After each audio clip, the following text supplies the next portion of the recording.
Hello, welcome to Weekly Geek Speak. I'm Andrew. I'm Scott. And I'm Steve.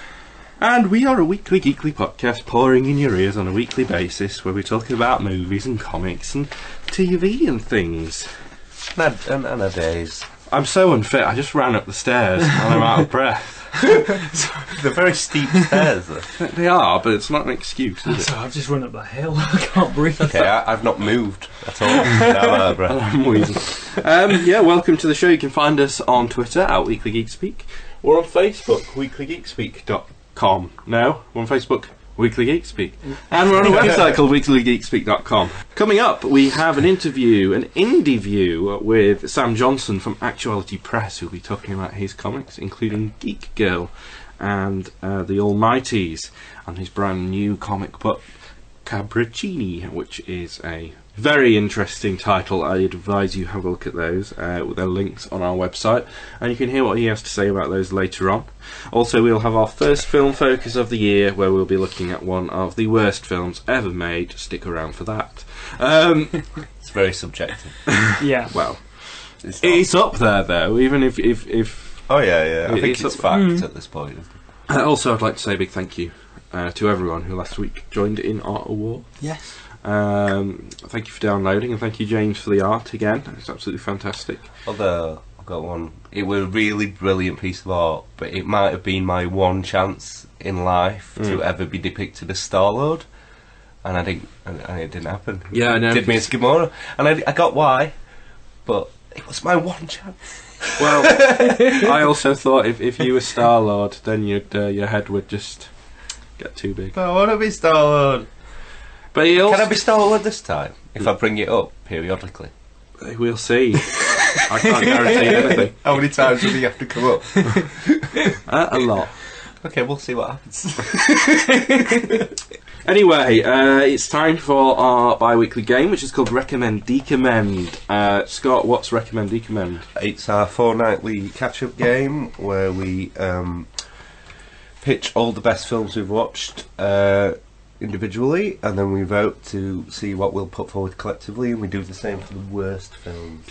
And it's just a nice little game. The best and the worst. And Stephen, I'm going to start with you first, because you have a hoodie on, which is actually I've got a hoodie on. I've got a hoodie on. So Okay. I was trying to look at you. We're and think hoodie of something. buddies. Hoodie buddies. My recommend this week is Box Trolls. Box Trolls, Yes. the stop motion animation. of My 2014. mummy said I should never be with a girl out of wedlock because of her box trolls. Is that what it's about? It is. Box Trolls and Pillow Pants. Sounds scary. Mr. Fiend. Incredibly sweet, heartwarming, charming, funny, beautifully animated film. Something like that. I saw the teaser and thought, oh, I'm in. And it could have gone either way. As I've said before with animated films, you get the annoying characters and the silly voice, and they go over the top with the humour for the kids. But actually, this didn't. And it didn't actually. It's not, I would say it's less of a kids' film. It's more aimed slightly older kids. Well, like Paranorman. Parents. It's the same company that did Paranorman, isn't it? It's an affiliation of Universal Studios. Yeah. And it was just genuinely brilliant. I didn't expect to be that blown away by it, but it's beautiful little tale, pretty to look at, and You've got a pretty little tail. I wish you'd put it away occasionally. sorry. It's just rude. The heater comes on and I just Naked mole rat. So yeah, Box Yes. Trolls is our first shout. 8 out of 10. 8 out of 10. Okay, so a solid entry there. Scott, have you got a solid entry for me? Oh, euphemism. Let me have a look. How's the inner erection? Are you channeling My that? inner. Your metaphorical. Metaphorical, that's Oh, the my one. ego. Yes, I watched the trailers, so It's Flash and Arrow was about this last week. This next week. I've time. I'm always bad for that. I always point out the fact we don't record like live, as if it matters. Yeah. Like they think we're doing it live in there. Ruining the illusion. You mean they're not listening now? Right now? They are, of course they are. Let me have a look. I'm torn between two. You know what? I would pitch one if I weren't sure one of you didn't like it. Fuck it. I'm going to go with Birdman. Birdman. The story of a man who is a bird and not a bat. Birdman. Tell us why you liked the Birdman. It's I've been looking forward to it for a while. Didn't know quite what to expect, and it's quite offbeat and quirky. And I do imagine it'll lose quite a lot of people. But I thought it's quite a funny bit of satire about actors' egos and the sort of dysfunctional nature of them and pretension. Just thought it was full of good performances, made me laugh a few times, thought it was interesting. It's very quirky and offbeat though, so it might not be for everyone, but I just thought it was quite nice, quite a solid film. Quite enjoyed it. Now, I could go with something I watched last year and absolutely loved, and watched it again and really reinforced how much I loved it. Or I could go with a film that I watched almost 10 years ago when I was first getting into film and had a huge love for a certain celebrity, and watched it for different reasons and came out the end enjoying even more. I think I will go with that one. When I was a teenager, I had a big soft spot for Angelina Jolie, you know, Tomb Raider and things. I was like, oh, cool, Angelina, she's sexy. And then I found, as my kind of taste matured, I got into Girl Interrupted. But in between these two, in that kind of transitional stage of 16 to 18, I was there kind of maturing. I watched Gia, which I will be honest, was bought for the purpose that Norks might be revealed. Yeah, I watched Norks. Norks. Norks. I have not heard that ever. Are you on about breasticles? Yes. What actually is delivered is kind of a birthing performance of Angelina Jolie and how charismatic she can be in a role. You can just get absolutely encapsulated by the character. She's a damaged angel. It's the story basically of in the 80s, 90s there was a model called Gia. I don't know his Italian second name, like it's not off the top of my head. In fact, the joke is in it. She goes, "Just call me Gia," because nobody can pronounce the name. She started out as kind of a bit of a street kid, a bit of a punk, a dangerous character. She had a fire, but one of the great lines early on in the film is she says, the guy goes, "Why are you so brash? Why are you like this?" She's like, "If I act like this, then people won't see how scared I am." And that's kind of her story, you know. She's all this big character. She wants to be loved. She wants things, but she's got an addictive personality. She was something different for the model industry and changed it in a sense.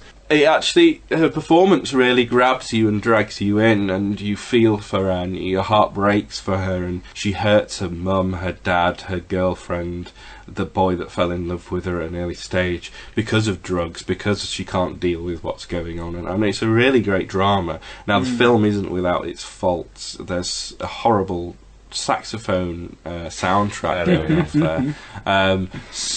The choice to have some bits documentary as well is a bit off, but I think Angelina's performance alone, and forgive me, I've forgotten her name, but the character who plays her girlfriend Linda is yeah, she's got blonde. Yeah, I've seen her in loads. I can't remember her name at all. Really strong performances which carry the film. You feel with them, and I love a film where you feel, and you'd see a lot of actually Angelina Jolie's character from Girl Interrupted in that character, and I really like that film. And watching it again 10 years later, yeah, it has its problems, but I still love it. It's still a 9 out of 10 film for me. And for a TV movie, you know, that's pretty cool. So yeah, I'm bringing you Gia, which is quite a different bunch of films we've got this week. Yeah. I always wonder if Girl Interrupted should just be called Gay. Yeah? And then you pause till everyone gets that, and then you allow the laugh, and then you move on. Steve, you have Birdman. Yeah. Gia sounded interesting.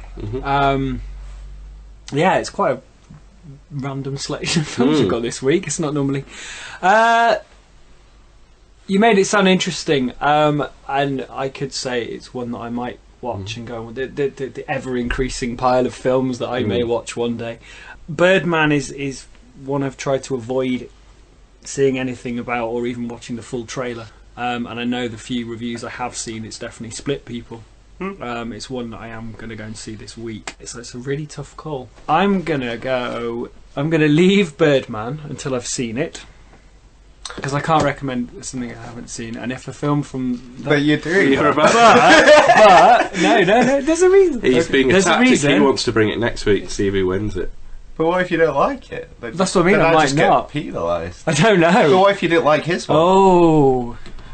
But no, I know that I'm going to go and see it. So But you, okay. if I recommend it now and then see it and go, fucking hell, why did I do that? I don't know. Yeah, but anyway, so I don't what's your know. vote? It's up to you. I'm going to vote if it's an old film that holds up and is as good as you say, and then people need to dig it up and watch it. So it will be Gia, and I'm going to keep Birdman because I am I seeing won it. him with Norks. 'Cause I am seeing He did really. Well, mine, There's Norks in it. yeah, mine doesn't really. So that means I vote next. Mine has a lesbian kiss. So does Gia. It's I know, got- but shush, he doesn't know that. My convoluted vote. Mine really needs a warning on if don't feed the box trolls. I'll tell you right now. Anyway, moving on. It's me who votes next. Birdman box trolls. Coraline's a weird one. I do really like it, which was one of the first one I think they did, and over time I've grown and appreciated him for it more. It's got a really good Hungarian kind of soundtrack as well. I really like Romanian. I can't think, somewhere over there. All the same. Also, built you kit. But I really like Coraline. I really liked Paranorman, and I'm looking forward to seeing Box Trolls. I saw the little figures of it actually when I went to Universal Studios. They had the little models set out, and it's really cool. I did see Birdman. I did indeed. I stumbled on a tweet correspondence. I thought it was. I really enjoyed a lot of elements of Birdman. I liked the way it was filmed, gliding round the kind of theatre and things. I think Edward Norton really satirises himself really well, and I don't think Michael Keaton does as well. It lost me about 2/3 of the way through. I was really enjoying it, and then it was just the last bit where it got a bit too introspective, a bit too pretentious. I know that was the point. It just didn't work for me. Okay. So, without giving out, I don't want to ruin it for Steve, but it was a 6 out of 10 for me. I didn't hate it, but it didn't grab me as much as a kind of other films of similar ilk do. It was good. It had some great ideas. It had some great performances. It's just I got a bit fed up towards the end. It wasn't for me at that point, but a good film nonetheless. That's my tuppence on Birdman. Box Trolls, therefore I really would like to see, so I'm going to recommend Box Trolls, and there's not much love for Birdman in the room. Bring an Oscar-nommed film and look what happens. I'm going back to watching Batman again and again and again. To be honest, it wasn't much of a stretch from Batman there, was it? Oh no, Batman's in it. Well, You had to watch bring it. To be honest, I would be disappointed if you hadn't. Well, I've seen quite a lot of good films, but it's the one that I probably enjoyed most. And it really taps into that kind of superhero thing as well, doesn't it? I could see why it divide people though. It's just a case of if you're willing to go into it or not. When it starts taking greater and greater leaps, and I just wasn't. I don't think it's a question of. I think everyone gets it. It's just a case if you want to take the leap with it or not. How literal and realistic do you? Or how it takes you on the leap, I think, is more. Yeah. If you go, I think it's not a case of a choice; it's whether the film takes you with it, and it kind of left me behind at some point. But that's viewing, isn't it? That's how you view. That's why they're all subjective. And it leaves Scott with the vote, though. You have Gia and Box Trolls. I've not seen Box Trolls. I wanted to, and I will do eventually. A lot of people speak really well of it, and it looks interesting, and I like that sort of animation, so I will watch that eventually. I have seen Gia. Watched it at a very similar time in my life, in fact. It's a bit like a good Channel 5 film. Right. Channel 5, if anyone doesn't know, used to be quite infamous for like on weekend nights of playing like really crap 80s, early 90s B movie, blue movie erotica, and then cutting most of the sex out. and it with its music and there's norks and lesbianness. It's very similar, but it's got good performances in there and it's got a good story. It does lose me with a lot of the soundtrack and some of its like pseudo documentary. Do you mean trappings. screeching saxophone going through your ears? It's because I'm pretty sure it is a TV movie and it stinks of one every so often, but you do forget in between those periods when it reminds you. You know what I mean? And I do think it's a good turn for me. I didn't appreciate it fully when I first watched it because I was watching it from a pervy little snot-nosed boy wanting to see girls kiss girls and get knocks out. But I watched it not too long ago as well, and I remember really liking it. So I'll go with Gia. Another thing actually on Birdman, because we were talking about the soundtrack, I thought the drumming soundtrack at times was brilliant, absolutely brilliant. The bit when he leaves the outside and the drummer. And when it keeps shifting from non-diegetic to diegetic sound. But I got tired. At the end, it just felt like someone was hitting me over the head with that drumstick. That's just another pet. It's the same with Gia, though, with that criticism of his guys like, do you want to rap the saxophone? It is, I know, I get it. I get why. It's just, it grated on me.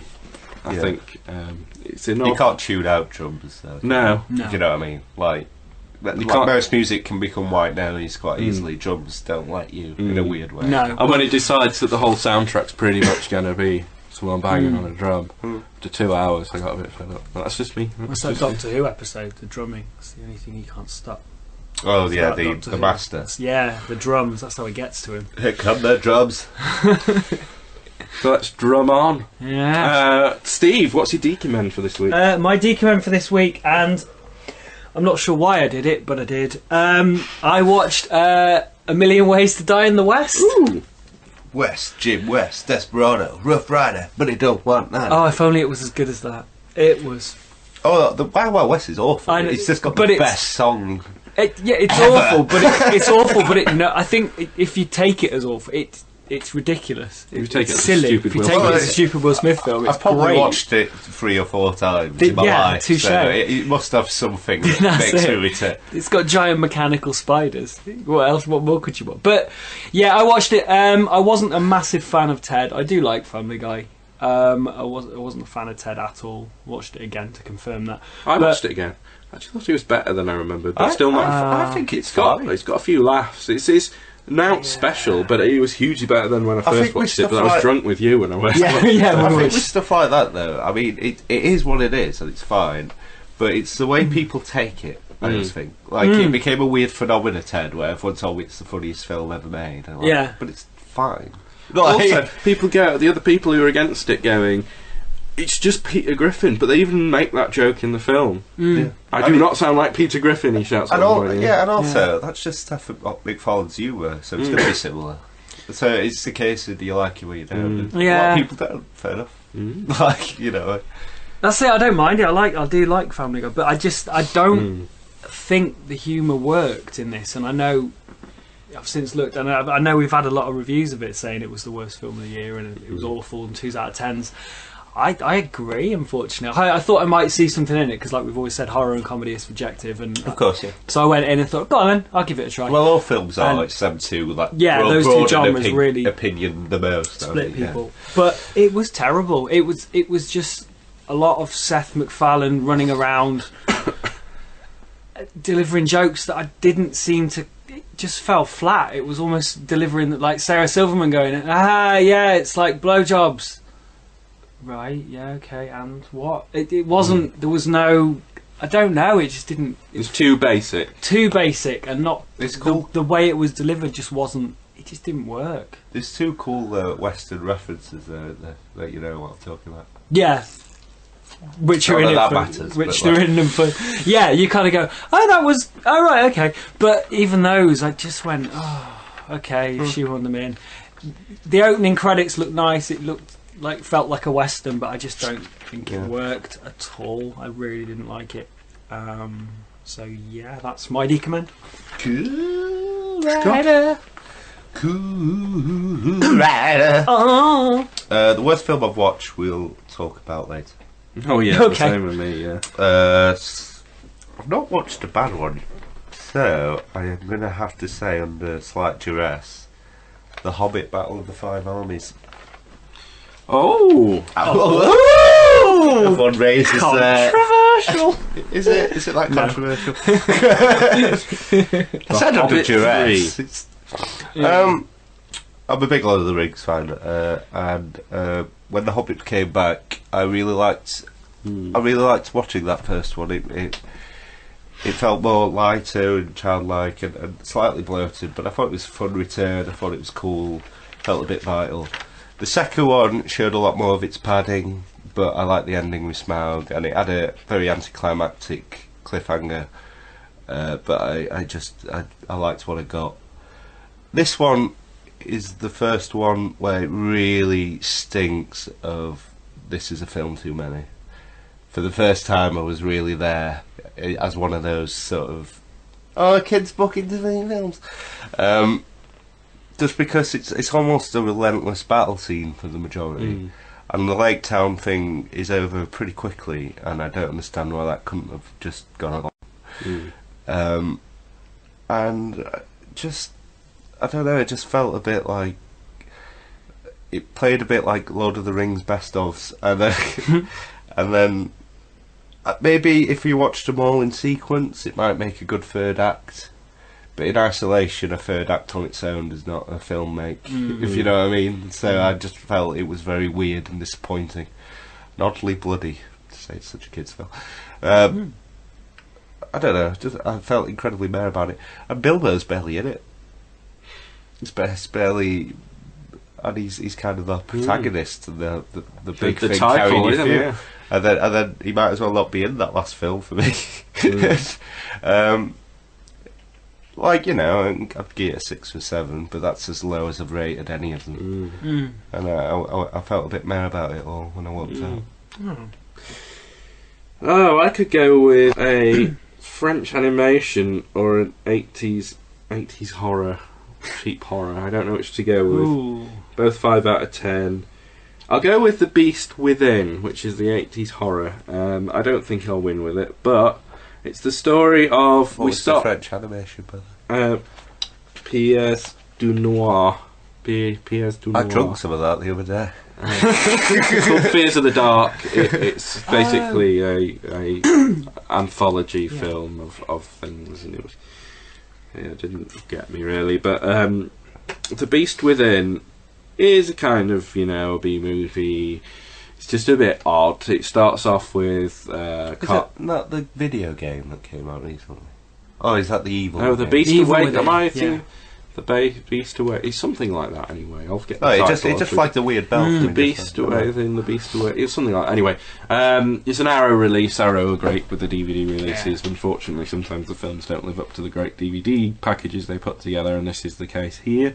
It starts with a car accident, then this weird, like, what looks like a werewolfy thing goes and rapes a woman, and then we go 17 years later and there's a boy in hospital, a 17-year-old boy who's obviously, you know, and then he goes through this dilemma because there's something going on with, like, the seed was planted in his mum and he is the same man, and he kind of transforms as he goes and has some weird creature, and it's just a bit, it doesn't go anywhere, and it just, not much happens. It just seems like it's a vehicle for some gross effects, and then it's got quite a mean-spirited ending.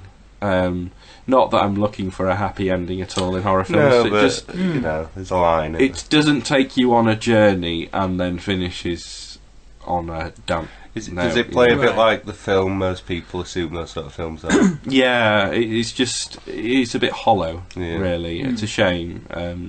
I wasn't expecting much going in. I enjoy, well, you saw Wolf Cop. It's not the greatest piece of cinema in the world, but I'm happily sit there and enjoy it. And this, I expected the same, but it just didn't deliver. Oh. So it's a shame, really. Not didn't do anything particularly too offensive. It's just very forgettable.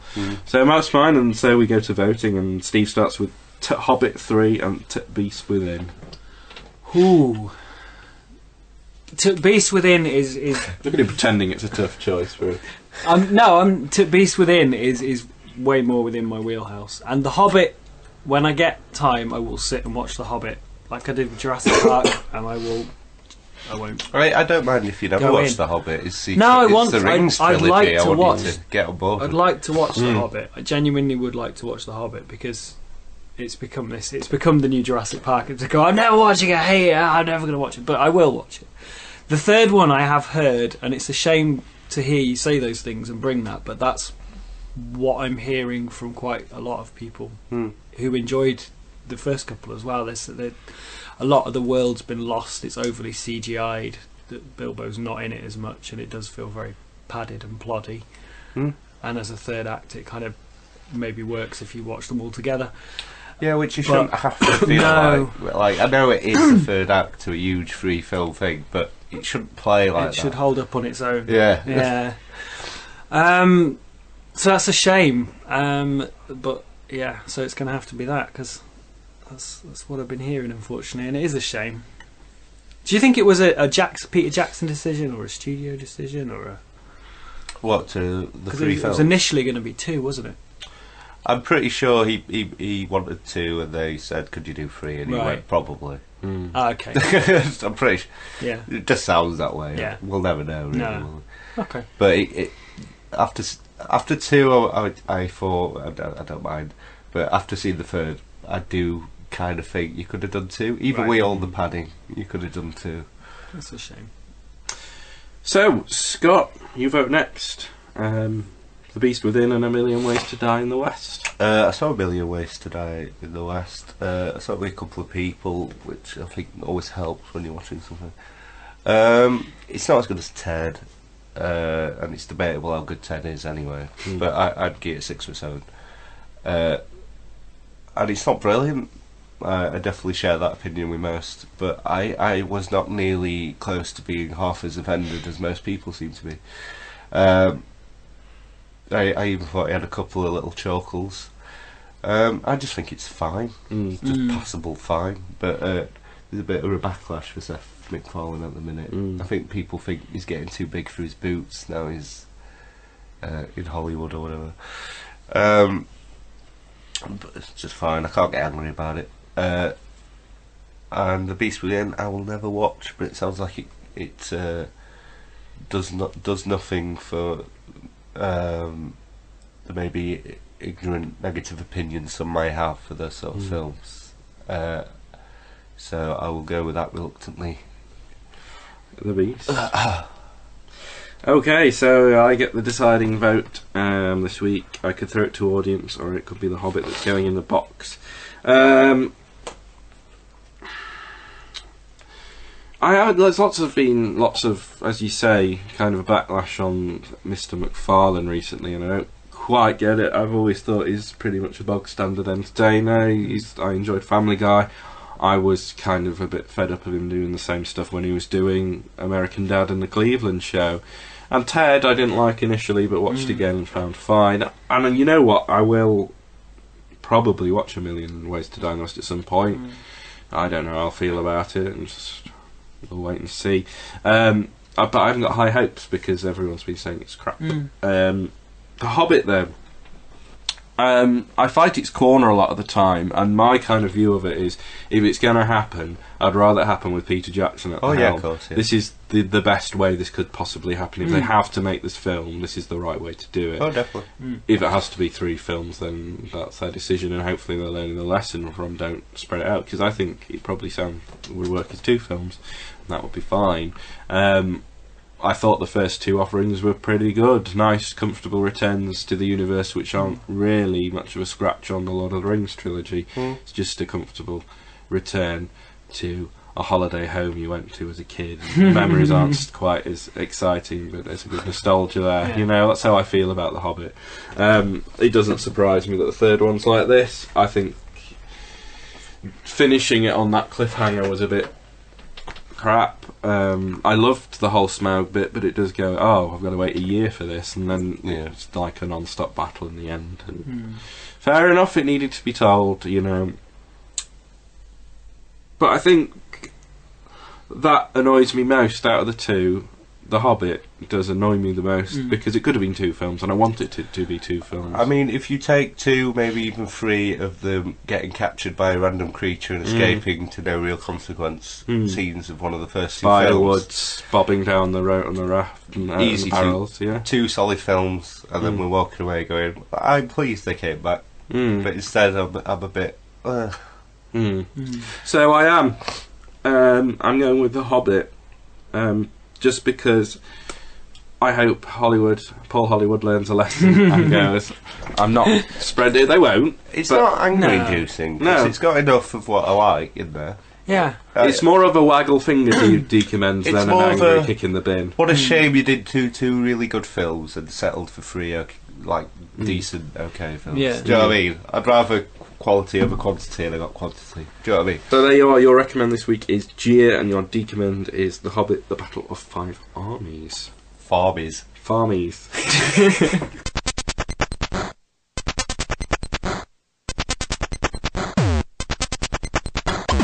It's time for the news. Boom. Do I do a tune? Boom, okay. I thought I'd do a tune at the end. New year, new things. What do I do? Doing tunes? the drums like Bear. Yeah. Boom, boom, boom. Okay. It's like side. We could just do a side film like do do do do do.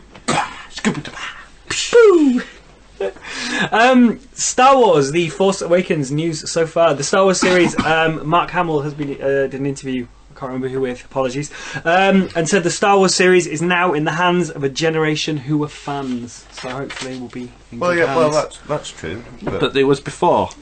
Well, look, George Lucas, in theory, was always a fan, wasn't he? Yeah, he made it. Yeah. So. It's his universe. But and the best, Irving Kershner was the best director involved in the Star Wars franchise today, and I don't know if you were a fan or not, but he was great.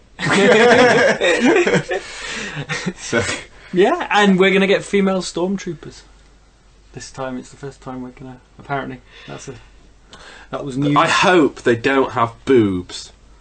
Oh, little boob armour. Because they can just wear the normal armour. Yeah, it would annoy me if they decided to feminise the suit. Like it would be ridiculous. No, that would annoy me. They are sexless. They're just faceless. They're armour. You don't see lady female, going out in wars with a sexy costume on, do they? That'll piss me off. I don't even know what's happening yet. I'm just assuming but yeah, it's Hollywood. it's a thing. Stupid Paul Hollywood. Stupid Paul and his decisions. Better than clones, and it should be a mix of it. Because at this point, after the clones presumably have died, they've just recruited people from the galaxy. So it's just like police force of the army. You should have a whole mix of diverse people. Makes no sense.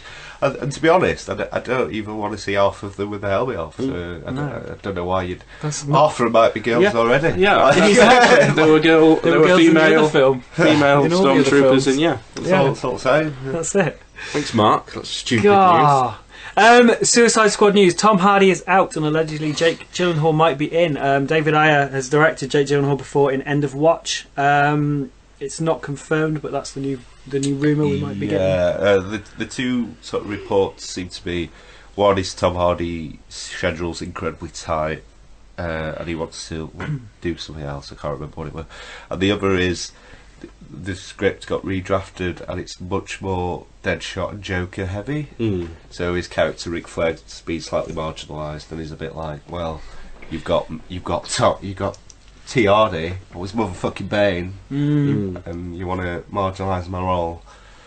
But, the standard of actors for this project's huge, so it's swapping Hardy for Gyllenhaal. It's a shame, but it's not a step down. I think Gyllenhaal needs his superhero character. He's an actor who hasn't really had one. Racking his brains. Darker. Hardy is he's got his Bane. He can keep that. He's had his. Let's have someone else. Yeah, well, yeah, that's Yeah. a fair point. Because even if Rick Flag were fine, and he would be fine, no one would ever go to, when Tom Hardy was Rick Flag. Yeah. Because it'll just be another of a fine Yeah. ensemble. Yeah. And he was Bane, one of the best super villain roles there's been. Definitely. Keep that Yeah. as your thing. Definitely. Ghostbusters 3, still happening. Paul Feig, as we know, and Kate Dippold, who was the screenwriter for The Heat. Mhm. They're doing the script. Let's all take a moment. They've said there's going to be fun nods to the old movie. Enough for fans to go, yeah, look, I remember that film. And it's going to be set in New York, and Melissa McCarthy and Rebel Wilson are in talks to star. Rumour. I bet the fun nods is probably like Slimer, and then someone will be like, "Do you want a Twinkie?" Pauses for ages. No, okay, and then they walk off. I don't. Something of that ilk. Yeah. I preached quite fervently on the week show last week about how I don't judge anything till you've seen it. Very hard with this one not to judge it It's before tough, you've seen isn't it? But you can only go on what's been presented before. And Yeah. if we're going on The Heat and Bridesmaids, It's like, do you know when you get those fan baity rumours that are just designed to wind people up, and you can always tell because they dissipate after about a week. Yeah. But in that week, everyone's worked up to a storm. Yeah. And because there's always that, like, Hollywood probably would do that. Damn you, Paul! Yeah. This just feels like one of them just taking to a real extreme. it hurts a little bit. It is like putting your hand in a bag of ready salted crisps when you got a paper cut. You know, I really want those crisps, but it hurts. It's more. It's more. It doesn't I need. like that. It doesn't need to be this hard or complicated or difficult. No. You just do a continuation with some next gen Ghostbusters. Yeah, Over which a was diverse always the group. idea in the rumour. It would have been that easy, but no, it's got to be its own thing. But we'll have winks and nods, even though we've just said it'll be its own thing. But I don't want it to be a continuation because that's disrespectful. Even I'm though just it's going to called- remake the yeah. whole universe and do not. Even though it's called Ghostbusters 3, like it's the third one. And it has to be all women because men know- can't be involved. Because why would you have men involved? It has to be all women. And if you argue, you're a I misogynist. think though, even throw away that point, it still just feels horrible. Doesn't feel. That's just another reason why I'm a bit on the fence. That it's just the track record and the weirdness and the stubborn. It's the stubborn gimmickness that's annoying me. Do you know what I mean? Definitely. It's like setting out to prove a point rather than do right by Ghostbusters. Yeah. I think I'd be quite peeved if, say, Todd Phillips was directing it, the guy who did The Hangover and things, because I don't feel that's the right kind of humour. But that's the same. Yeah. It's the same. It's, And then if we were casting Zach Galifianakis and Ed Helms, I'd be like, well, this is lazy and gimmicky. Yeah. exactly. It'd be exactly the same, but people don't jump. People would agree with us because there's not an extra level of sort of social debate happening. Do you know what I mean? Yeah, definitely. But yeah, We'll see. we'll see. We'll remain on the fence. Look, when we'll it's see. out, I'm going to sit in that cinema with the most open mind, Yeah. and I hope to God I'm wrong. And Yeah. I've been wrong before. I like being wrong usually because it's usually a good thing. We'll But see. I just don't like everything I hear. Just really don't. Hot on the success of all the found footage movies that we've had recently, Paranormal Activity and the like, we may see a return to the one that started it all. We may get Blair Witch Project 3, which Unnecessary. has been stuck in development hell for a long time. Eduardo Sanchez has been speaking to Dread Central and has said that they are in talks with Lionsgate and hope to right many of the wrongs from the second film, but also even he's said, is it kind of too little too late? Blair Witch Project is a great phenomenon, standalone indie horror movie. It divides horror fans, but I love it. I think it's such a great way of utilising what hadn't been done before. It's a sound designer's horror movie as much as anything. It's a really interesting film, and the second one doesn't exist. You don't need to go back to it. Stinks of cashing in. Just because it's a horror property that you haven't exploited doesn't mean you have to. Just leave it. Yeah, Leave it. completely agree with all Totally that. agree. William Shatner is to narrate the Clangers reboot. The American Preschool Network and the BBC have said his voice felt right for space. So that should be good. That should be Yeah. It's got a Like silly the idea voice, of that. so- Where did the expression "drop to clanger" come from? Do you know when people say "I dropped Yeah. to clanger" to say they messed up? I think it's like when you drop let's say a silver tray and it makes a big noise, that sort of thing. Everyone looks at you and it's like, oh, it's alright. I dropped a clanger because it was noisy. Yeah, And there's it no embarrassed escape from it you because and- everyone's staring. Like when you step on a blue tip. Yeah, yeah, exactly like that. Another Fox news: Escape from New York remake. Fox has won the bidding process, so that's been ongoing for a while. You know, and I genuinely didn't trust you enough to go, is he going to talk about something about a fox? Genuinely thought. In the Fox News, I saw one on my radio. I chased fox. as an aside, I never see them, and I did see one out the window at school the other day, and it was about 8 feet away, and it was huge. I Very see them all fluffy. the time. It was One lovely. followed me home for about 20 minutes. Aw, And then, at first it's kind of cool. that was And me in then my onesie. First it's cool, and then after a bit it looks like Steve, and after a while it's boxing you.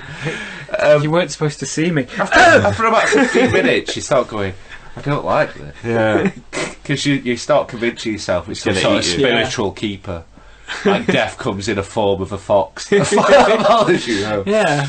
I once went in the garden and there was one eyeing up our guinea pigs. We're in a guinea pig run, and Dad went, go chase it off. So I ran down the garden to chase it off, and it just didn't fucking move. I know, and I was like, what do we do now? Stand up. So I'm 2 foot away from it, and my dad's like, go away, because I don't want it to bite you. It's like, oh, the fox won. Damn you.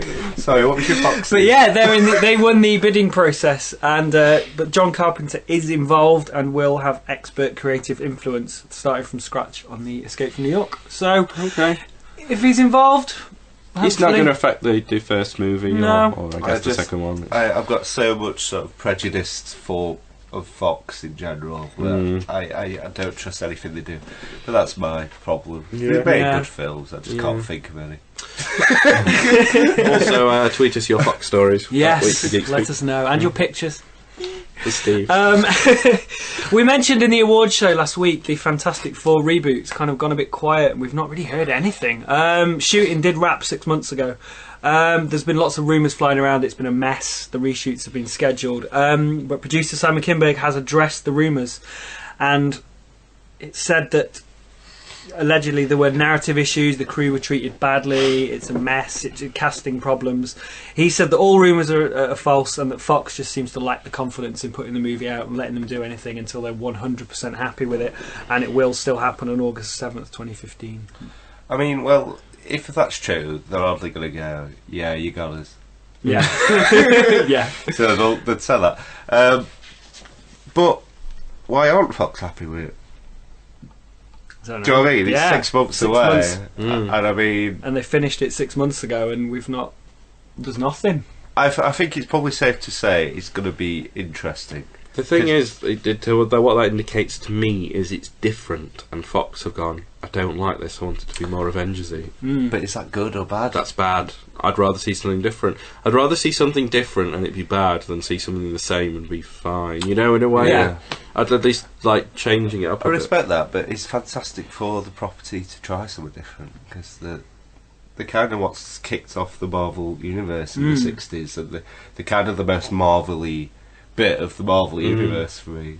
Are they the ones you want to play with and be different? bit. Well, hopefully, if it goes wrong, then eventually they will go back to Marvel, and we might, in 10 years' time, see a decent Fantastic Four movie. Yeah. I'll be watching. I'll watch it. Yeah. Everyone knows I'm watching it. Yeah. Okay. And I never root against a superhero property. But it don't look like Rocky. No. I've never known a studio be so trepidant about releasing one. Yeah. As You this. think they'll be trying to hurl it out to keep up with everyone? Exactly. It's kind of the whole reason they made it. The exact opposite. So yeah, we'll see where we go on that one. And X-Files may return. Fox again, a lot of Fox stories this time, are trying to put the pieces in place, and said that Gillian Anderson, David Duchovny and series creator Chris Carter are all on board, but they're so busy with other projects at the minute that tying them down to a date. Can't let it go though, can they? No, but it's such a sci-fi cultural phenomenon that I can understand why you wouldn't want to. I guess. Is it going to be a return then to? I assume so. It was just a... Is it like a continuation of everything? Yeah, possibly, because that second movie was pretty No, I disagree. I like it. odd. I like it It's because the first one that's meant to be bad. There's one that's meant to be quite disappointing. I don't know which I think one they're I've both seen. deemed pretty disappointing, but the thing I like about the second one, and I know not many people like it, is it felt like watching an episode again. It felt like a long episode, and that was lots of people's complaints. Yeah. But my favourite bit of X-Files isn't finding out about Mulder's sister. I don't mind that. I like that as a thing we return Just a to. thread, isn't But it? those episodes on their own, and they got too obsessed with this big thread that got bigger and bigger and bigger, and it took over X-Files. It was the single episodes in the first, say, 5 series that I really enjoyed. That's why I like it. Good old-fashioned TV show, like Star Trek, where each was self-contained episodes, and there was this little narrative going through. Not like now, where you have to, if you really watch Breaking Bad, you've got to watch it from the off, or else you can't just jump in. You could jump in with X-Files, have a good X-Files episode, and leave it. You know, it's a standalone, maybe the two-parter. You don't get it anymore. You just don't, unless you're watching sitcoms. And that's what I miss, and that's why I like the second film, because it did feel like a long episode. I like that. If it comes back, it comes back. You know, I kind of, part of me wants it to be a go back to the universe we love. I think it would be better that way, but you never know. Yeah, we'll see. No.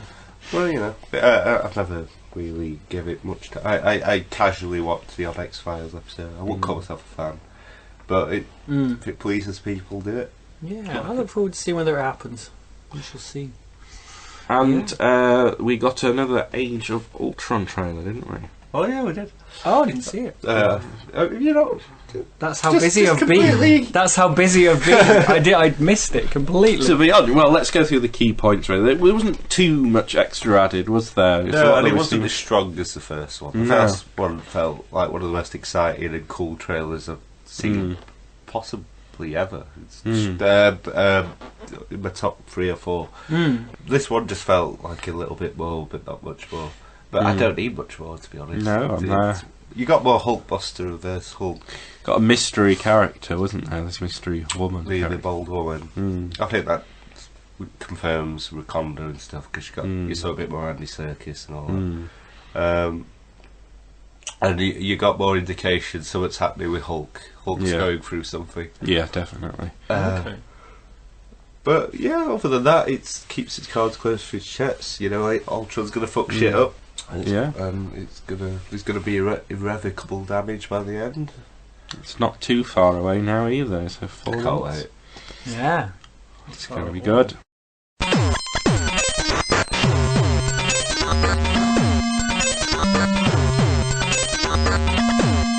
Joining us today for our Indie View is Sam Johnson, the man behind Actuality Press, and he's here to tell us a little about some of his latest offerings, including Carbracini, Voodoo Junkie, Hitwoman, and the Almighties, and more. Welcome to the podcast, Sam.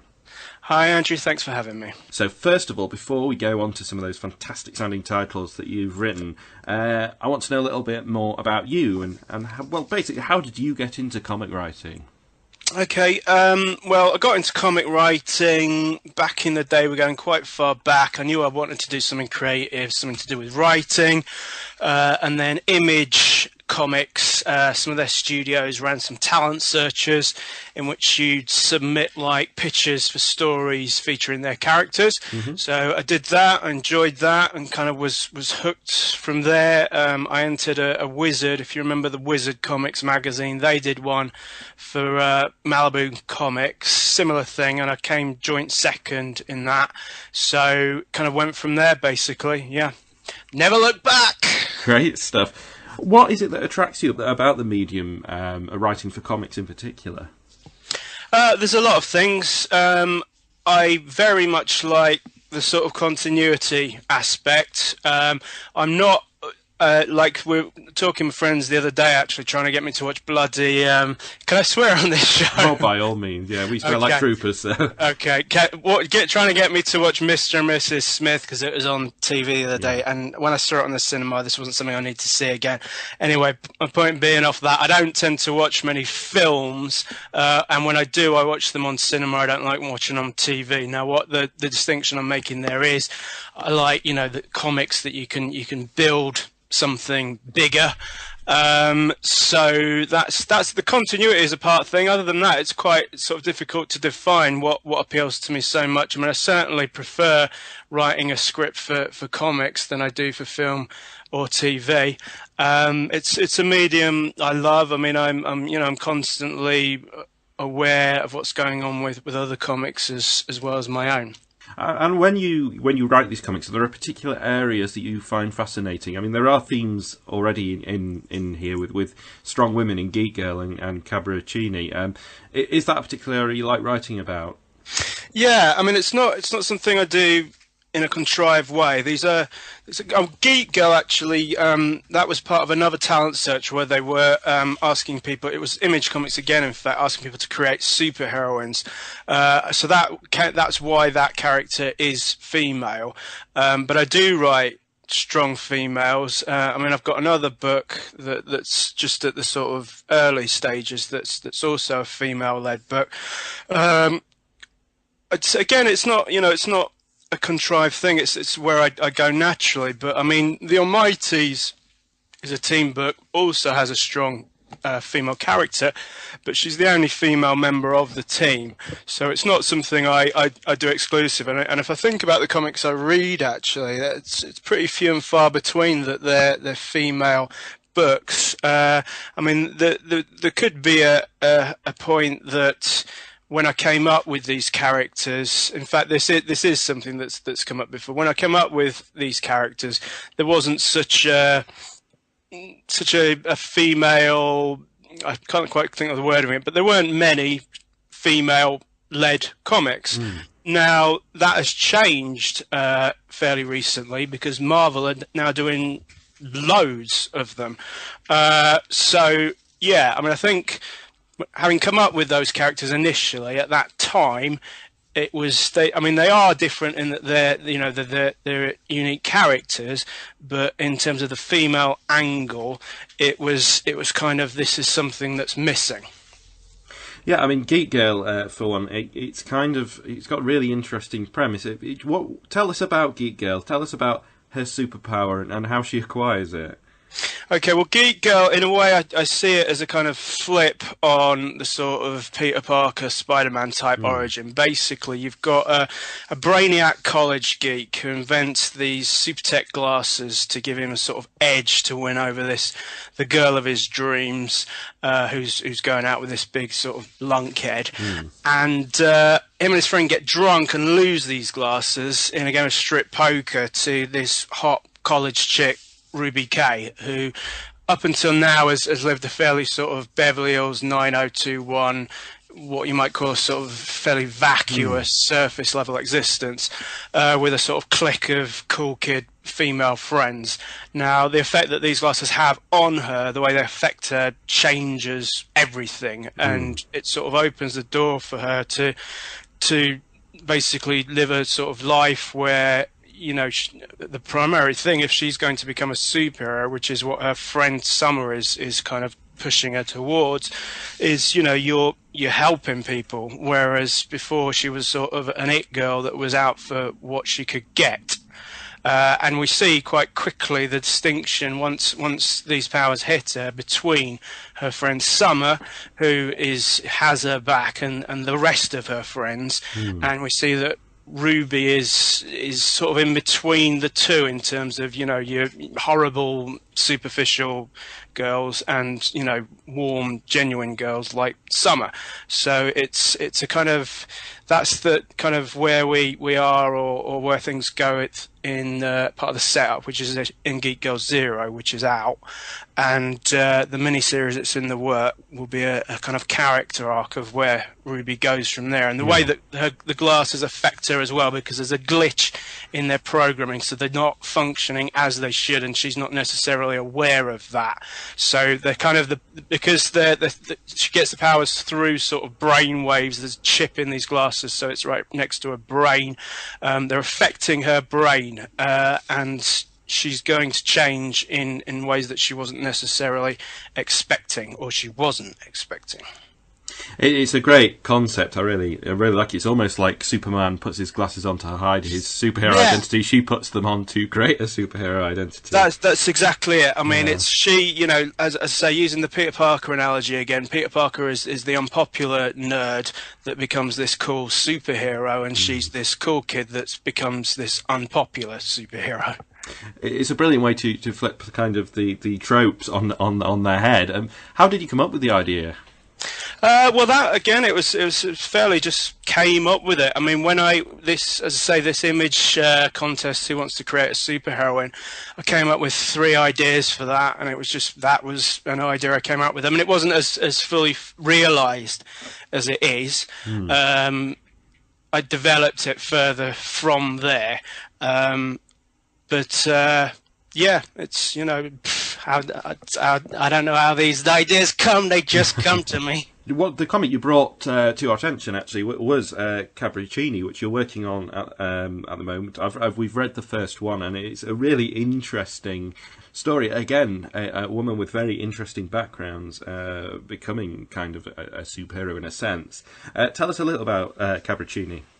Yeah, well, Cabricini, it's a lot darker than Geek Girl. I mean, this is a woman who was a hooker, who was a drug addict, who was basically controlled by her then pimp / boyfriend, and she's kind of come across voodoo when she was looking for a way to defend herself, and things have kind of gone from there because she kind of enjoyed it and she was forced into a situation where she had to use a gun to defend herself, but found that she kind of enjoyed the combination of these things and has developed a kind of her own bastardized art form of voodoo / magic.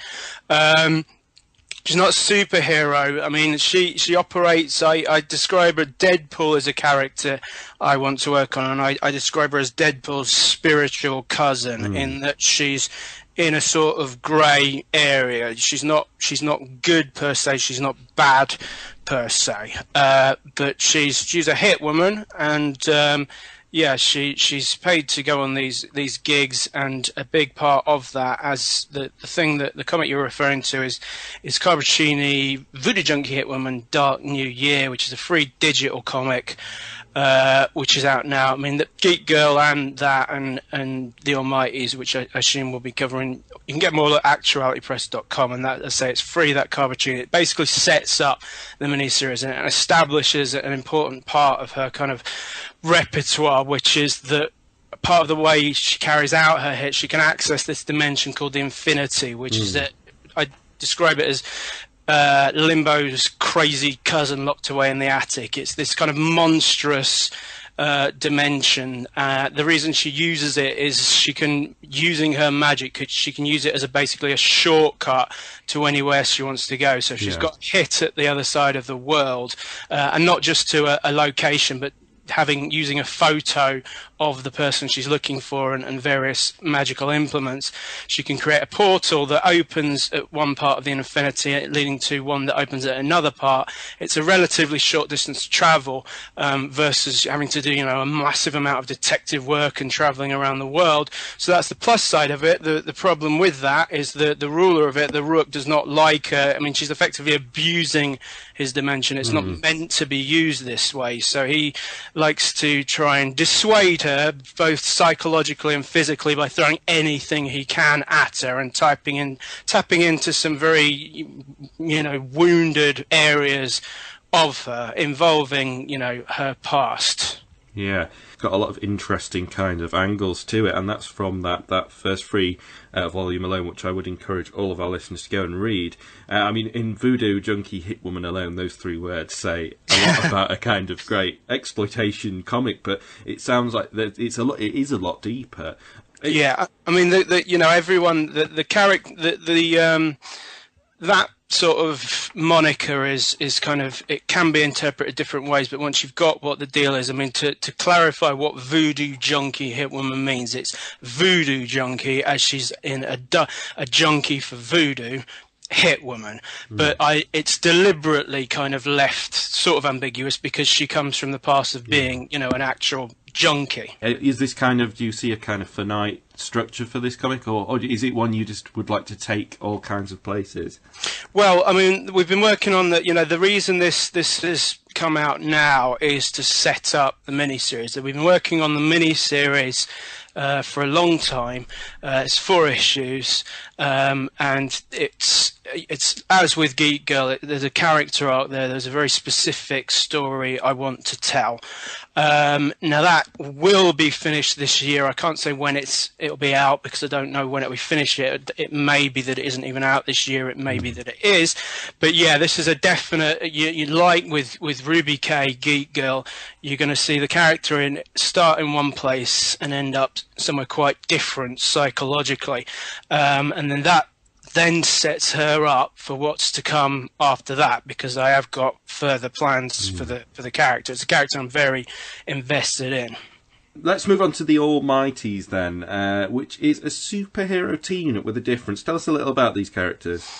Well, the Almighties is quite a bit lighter than Miss Cheney. It's a comedic super team. I co-created it with Mike Gagnon, a Canadian writer, and the team is comprised of Maxitron, who's a kind of arrogant, thinks he's better than everyone. It's a bit like an Iron Man type figure, and he has a high-tech armor.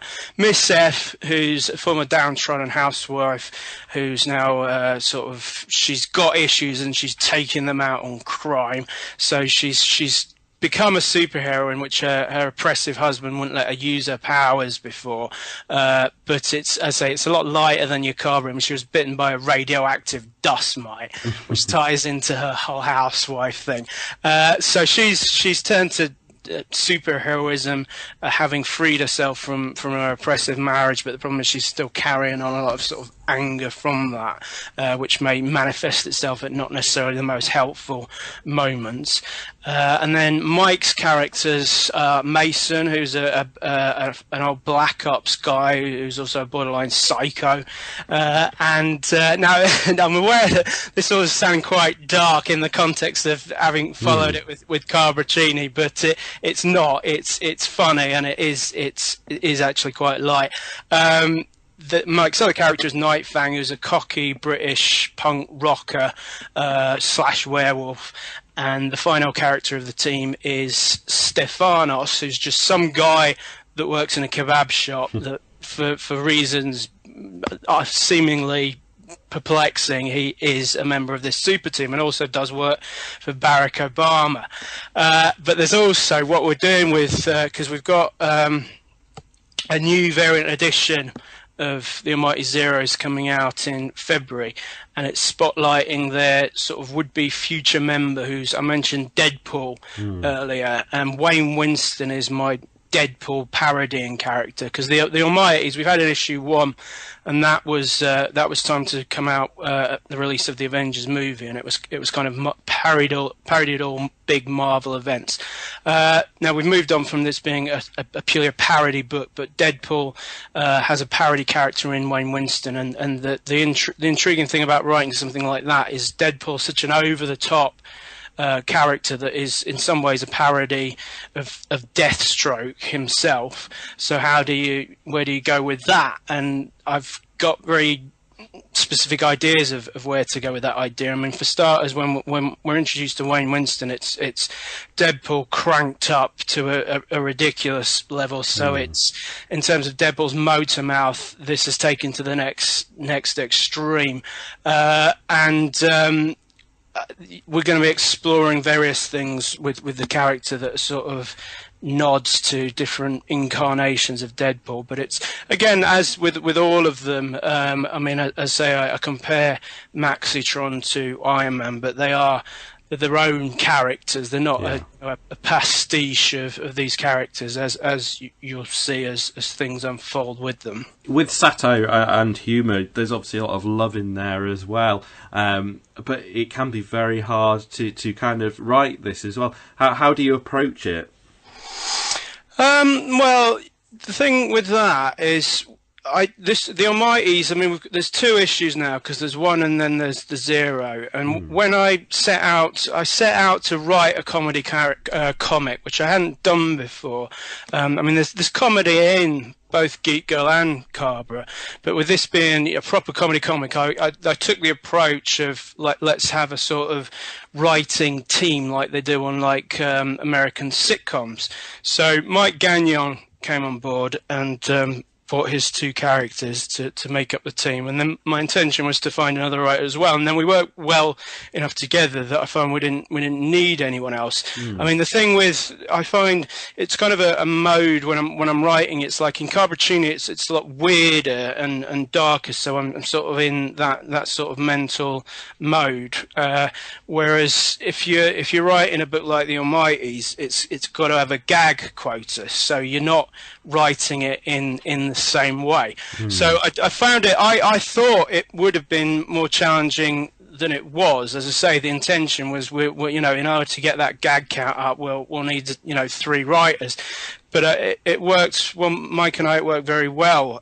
So it comes very naturally. And now, having established who these characters are and taken them beyond their sort of Avengers parodying debut, we can explore them. I mean, we've got the Almighty Zero variant that comes out next month that previews the next Almighty's comic that will follow that. And the intention is to do 4 one-shots, and then if we can have built up a big enough following at that point, then we'll do a mini-series. I mean, we've already started scripting it, and in that we get the opportunity to get into these characters in more depth and spotlight them individually more and see what makes them tick. So we are dealing with fully fleshed out, rounded characters, ones that aren't just walking jokes, as much as Stefanos particularly may appear to be at first glance. You have some great art in your comics as well. Who do you work with, and what do you look for when bringing your words to life on the comic book page? Well, again, it's fitting the feel of the particular character in the particular book. I mean, Geek Girl Zero, the artist on that, Sally Thompson, she tends to do more sort of slice of life type stuff, and that was kind of an experiment for her. But it worked in that Geek Girl Zero is all about Geek Girl, or Ruby K rather, and her college life, and that is quite grounded. Now with the mini-series, her having become this superhero, and it's much more widescreen, and if you think of, a sort of the typical things that come to mind when you think of like Image, artwork and colouring, Image Comics, I mean, and Marvel and DC, really, it's that kind of style, so she wouldn't have been the right fit for that. The artist that's working on it, Carl Scaranda, is absolutely the right fit for that, and it's taking a long time because he's got a lot of other commitments, and I want to, if possible, have him do the whole mini-series, and we're just about finishing issue 2 as it stands. With the Almighties, it's kind of the right people for the right story. I mean, the issue 1 was broken up into sort of 3 missions. Eleonora Cortazar is the main Almighties artist. She's very good with like character expressions and bringing out personalities in their physicality and in their facial expressions. So we had her doing the sort of character introduction-y part of that, and then Pablo Zambrano works in is good in a sort of more slapsticky style. So we have him doing. We're talking about Almighty's 1 here. Have him doing an action sequence that has that kind of style, and then the more sort of widescreen, big climactic sequence, we have DC White, whose style fits that. Now these are all similar enough styles that it doesn't jar switching from one to another. And it works in the way that the Almighty's 1 is broken up. With Geek Girl, you couldn't do that. It needs, each issue needs to have the same artist doing the whole thing. With Cabra, there's a number of artists working that. Rodrigo, or R.D. Ricci, as he prefers to be known, is the main artist on that. There's a couple of what you've got in Dark New Year is there's like the Cabra's sort of debut story, which introduces what she's about and the infinity dimension. And then we've got previews of the actual movie to come, and some of Rodrigo's stuff is in that. And again, it's different styles for different things. Rodrigo is the artist that does more on the series than most. But Bruno Letizia, being the artist that we've the debut stories from, very good at illustrating this sort of dark, twisted dimension that is the infinity. Well, they're three absolutely fantastic sounding, and I've read obviously Cabricini. I'd really encourage our listeners to go out there and read them. Can you just you mentioned it earlier, but where can we read these comics and where can we purchase them? Yeah, which, I mean, if you go to, as I say, actualitypress.com, the homepage there links to all of them. As I say, you can get the Cabra thing off there for free, and there's previews of all the books and links to getting them either digitally or in print, so that is all you need, really. Well, good stuff. Well, thank you so much for joining us. First guest of the year for Weekly Geek Speak, so thank you very much for joining us, and keep us posted on what you're doing. Absolutely. Thank you, Andrew.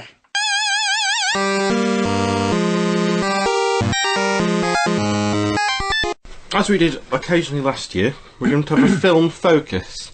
Try to do it once a month, but this year we're going to mix it up a bit. We're going to have a good film, a great film. You know, we did Jurassic Park, we did Ghostbusters, those big iconic brilliant films, and then other months we're just going to have a look at things that are slightly maligned, but this time we just picked something which was downright judged as bad.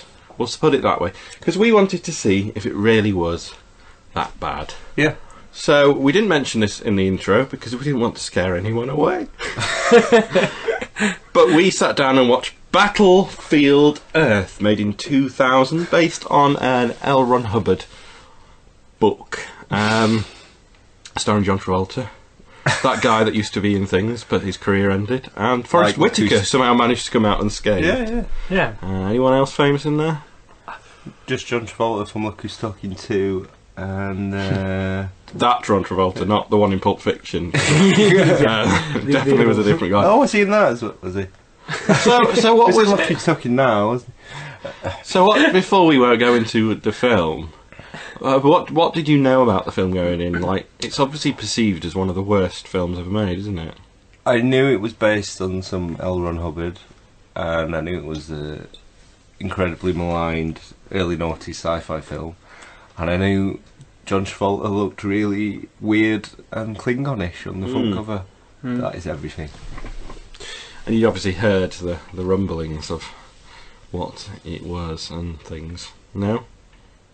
Dream. That it was that bad. Oh yeah, I just heard it was one of the worst things that's ever happened. What about you, Stu? Pretty much the same. I remember seeing the trailer and going, "What? Why does John Travolta look like that?" Okay, it looked terrible. Heard the rumblings, and yeah, obviously that was millions of years, 14 years ago. So 15. what did we think of it then? Oh Jesus, 15. It's one of them where I think time's done it good, because like as we are 50 years removed, we know it looks bad for its time, but I don't think we can fully appreciate how bad for its time it looks now. And it's almost so bad it's kind of good now. Like, I was well entertained because it's the most stupid thing I've ever watched in my life. Like, side wipes for every scene, Yeah. That was a Dutch big tilt for every shot. Overuse of lights, like colour. Yeah. Like, everything was bathed in green for no reason. And I know other filmmakers have done that, but it didn't seem to serve a purpose. Gratuitous slow-mo shots for no reason. Yeah. No reason. I like the bit when he tumbled through glass 5 times. Yeah. Just kept going, Just glass, cutting glass, to different glass. angles. It was like watching an Argento moment. How many angles can we see that from? Like, what the fuck? It was so funny. It was Yeah. like a modern-day Ed Wood film. Yeah. But it was like... it was, and then this John Travolta really hamming it up.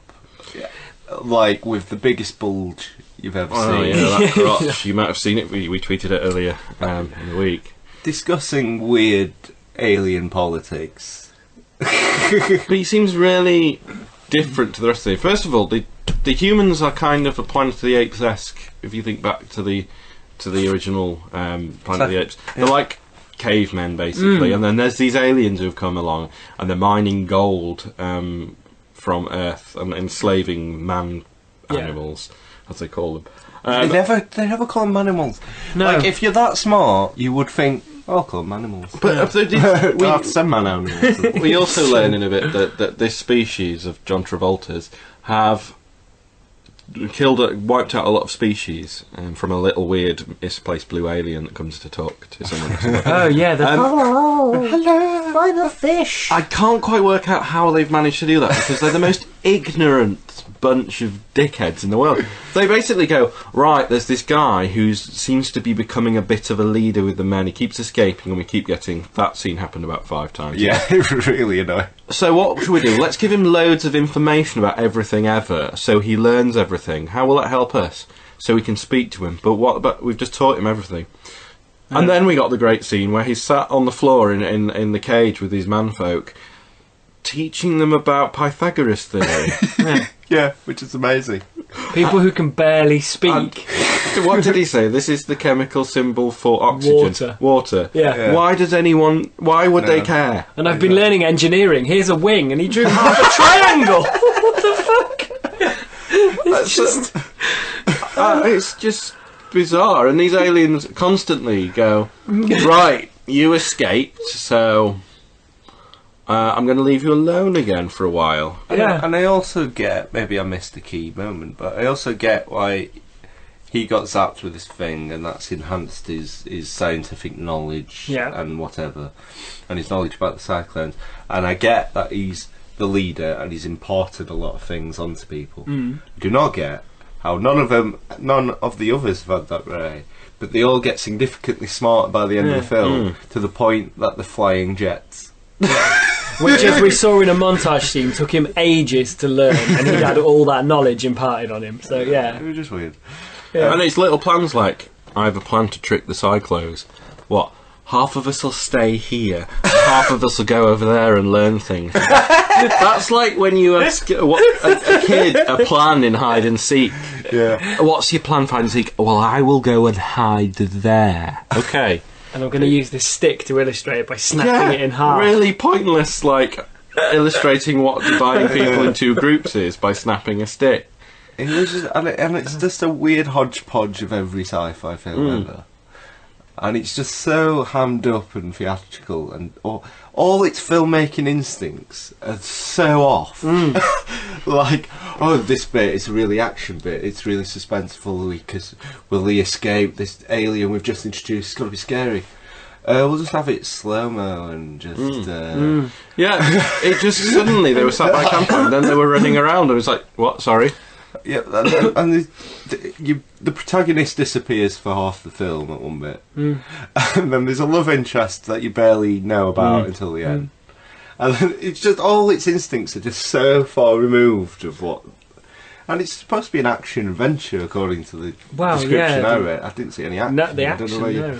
Well, at the saw end you a had, just chaos. Yeah. It's just. I saw a man running a lot.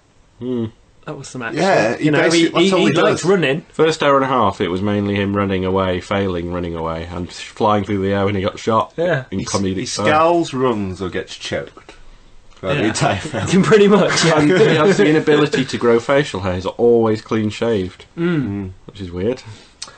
It's bad. It's really bad. As bad as I can think off the top of my head. But I'd be lying if I said I didn't really enjoy watching that, because I was fighting it so much. Yeah. And you're like, let's watch a Battlefield there. Like, no. Because it's so stupid it comes around again, and you expect to sit there and be bored out your mind by some boring sci-fi.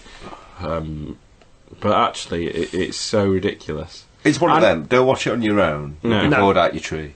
Sit around with your friends and just have fun. How stupid! If you're a massive film fan, if you're a massive sci-fi fan, you should watch it just to see how it shouldn't be done. Yeah, because it's that bad. It really is that bad. Yeah, it really.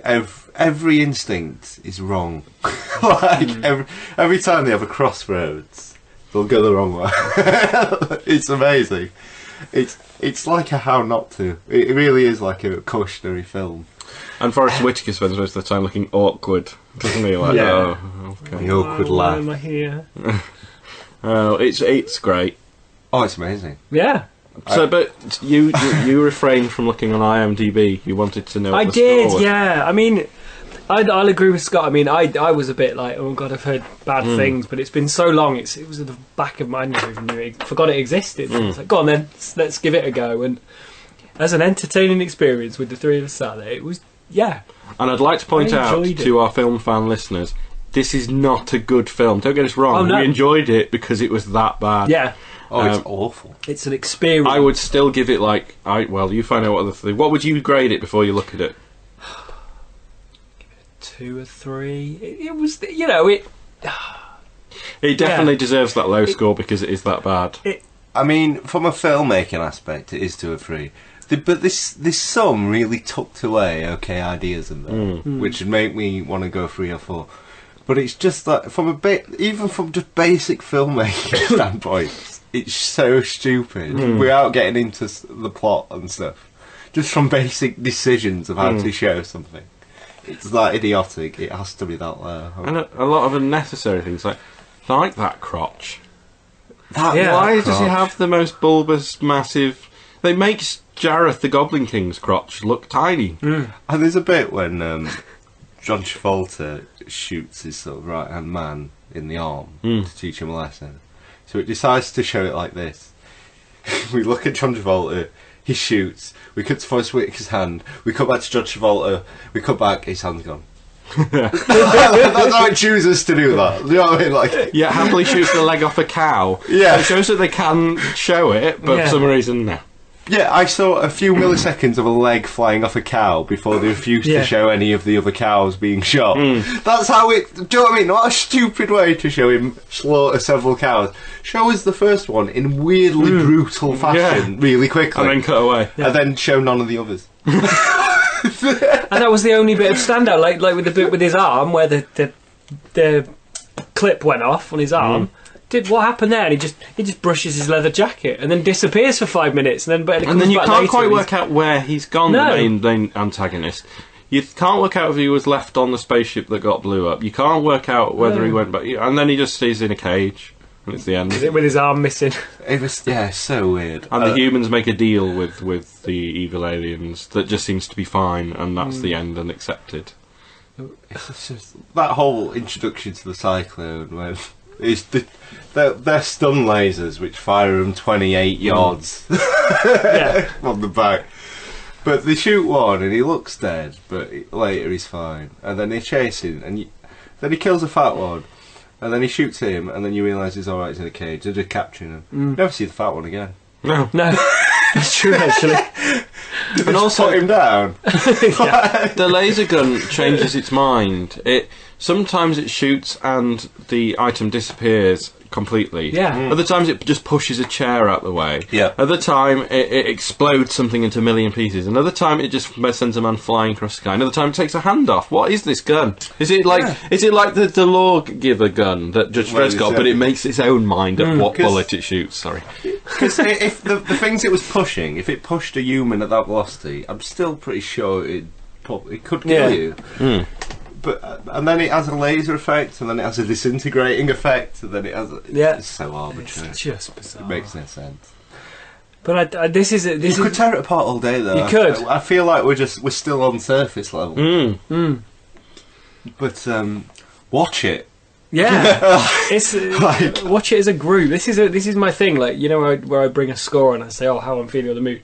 As a film, yeah. If I'd sat and watched that on my own, I'd go, fucking Deacon, what a pile of shit. You probably would have got through it. To be No, honest, I but wouldn't have. because the three of us sat and we picked it and we laughed and it's an experience. So that, as an experience, watching it in a group, it's a fight. It's a six. It's a set. It was funny. I don't think even if I Not a enjoyed six, that, no, but- I could not push it more than a 2 personally. Nothing could say I can't because it's so bad, Yeah. and that doesn't affect my experience at the time. I enjoyed it. Yeah, If I yeah, was to that's true. rate myself sitting there with my friends, That's what- I'd yeah. give it a 7. How many but times? that's not the film. No, How many times did we go?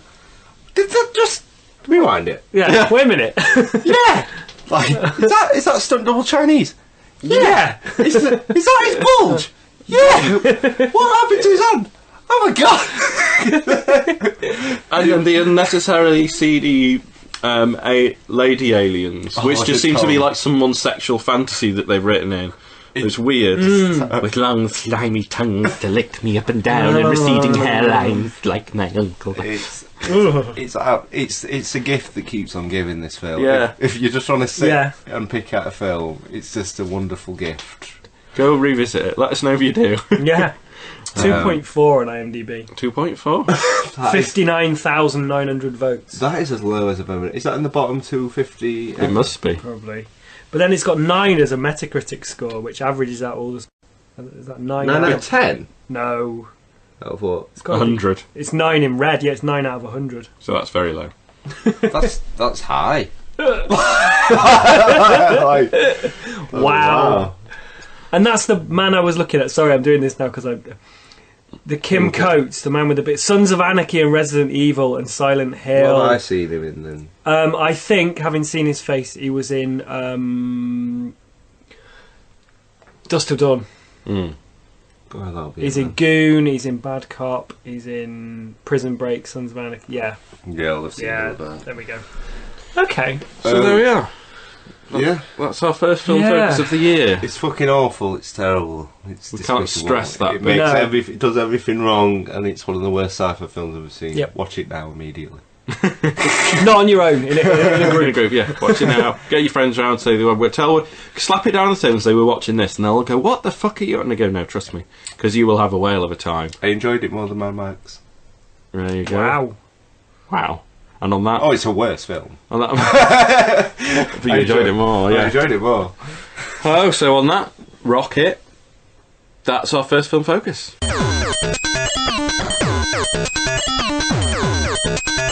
Well, if you're still with us after Battlefield Earth, congratulations. Just want to say a big thank you again to Sam Johnson for joining us. Check out his comics at Actuality Press. I think Geek Girl sounds particularly interesting, slant on Superman's kind of thing, but we talked about that earlier.